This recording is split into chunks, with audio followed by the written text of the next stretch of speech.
तुमे केबे भाबिछ जीवन रे सबु किछि पाइबा पर मध्य आमे काहेकि भितर अस्थिर रही थाउ। मन को शांति रखिबा कौनसी छोट कथा नुह।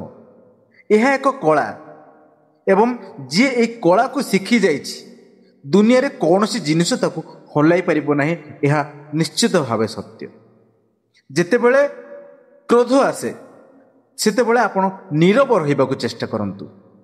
प्रतिक्रिया देवा पूर्वर निज निश्वास को थरे अनुभव करंतु। आ जेतेबेले दुख आसे परिवर्ते यहाकू बुझंतु। प्रत्येक जंत्रणा आपण गोटे नुआ नुआ शिक्षा देई थाए। एवं जेतेबेले खुशी आसे भविष्यत विषय चिंता न करी यहाकू संपूर्ण भाव में बंचिबाकू चेष्टा करंतु। एक शांतिपूर्ण मन होछि एक दर्पण जो प्रकृत रूप दृश्यमान होता है। कारण जी निज मन को जय करि परिबो से प्रकृत भाव में विश्व को मध्य जय करि परिबो। मन रखंतु शांति बाहर मिली न थाए। शांति बाहर मिली न थाए। यह आम भीतर लुचि रही थाए। यह केवल आमको खोजिबार विषय रही।